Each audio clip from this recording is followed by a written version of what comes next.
নমস্কার বন্ধুরা, আবারও একটা নতুন পর্বে আপনাদের সবাইকে স্বাগত। আজ আমি বানাবো আমড়ার টক। আর বাজারে এখন বেশ আমড়া পাওয়া যাচ্ছে। এই সময় আমড়া খাওয়াটা খুবই উপকার। তবে আজ আমি আমড়ার কোনো মিষ্টি চাটনি বানাবো না, আমড়ার টক বানাবো। এইটা একটু টক টকই খেতে লাগবে কিন্তু। তো আমড়াগুলো আমি কেটে খোসাগুলো আমি ছাড়িয়ে নিয়েছি আর ধুয়েও নিয়েছি। এই আমড়াগুলো ওজনে প্রায় 250 গ্রাম আছে।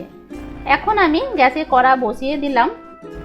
1 চামচ সরষের তেল দিয়ে 5 ফোড়ন দিয়েছি। আর 5 ফোড়নটা ভেজে নেবার পর আমি দিয়ে দিলাম এই আমড়াগুলো ভেজে নেব তেলের সাথে।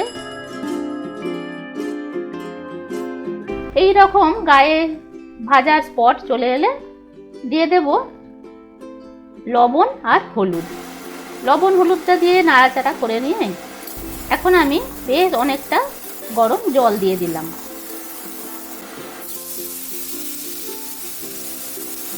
যেহেতু আমরা টক করছি তাই জলটা কিন্তু অনেকটাই বেশি দেব, মানে পাতলা পাতলা টকটা হয় তো।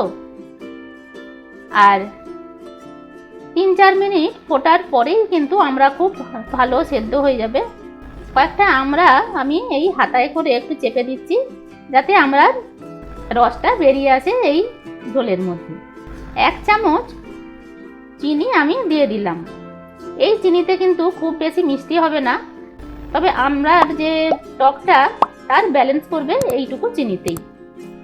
স্বাদ মতো লবণ তো আগেই দেয়া ছিল, তবুও একবার চেখে নিয়ে দেখতে হবে স্বাদটা লবণটা ঠিক আছে কিনা। 2 মিনিট ফুটিয়ে নেব আর তার মধ্যেই দিয়ে দেব 1 চামচ সর্ষে বাটা। এই সর্ষে বাটার ঝাঁঝটা কিন্তু দারুণ ফ্লেভার দেবে এই টকটার মধ্যে। নামাবার আগে 1 চামচ কাঁচা সর্ষের তেল আমি দিয়ে দিলাম। বন্ধুরা, এই কাঁচা সর্ষের তেলটা কিন্তু অবশ্যই দেবেন নামাবার আগে। কাঁচা সর্ষের তেলেও কিন্তু একটা ঝাঁঝ থাকে, সেটা কিন্তু দারুণ লাগে এই টকটাতে। এখন গ্যাসের ফ্লেমটা অফ করে দিয়েছি। তো দেখতেই পেলেন কত সহজেই আমড়ার টক হয়ে গেল। আমড়ার চাটনি বা আমড়ার আচার আমরা তো প্রায়ই খেয়ে থাকি। ভাত খাওয়ার পরেই কিন্তু এটা খুব ভালো লাগবে। আপনারা বাড়িতে অবশ্যই করবেন, আর করলে আমাকে জানাবেন কমেন্ট করে। রেসিপি ভালো লাগলে লাইক শেয়ার করে দেবেন। আর এখনও যদি চ্যানেলটাকে সাবস্ক্রাইব না করেন তো এখনই করে দিন। আজ এ পর্যন্তই, ফিরে আসছি খুব তাড়াতাড়ি। আপনারা ভালো থাকবেন, সুস্থ থাকবেন। ধন্যবাদ।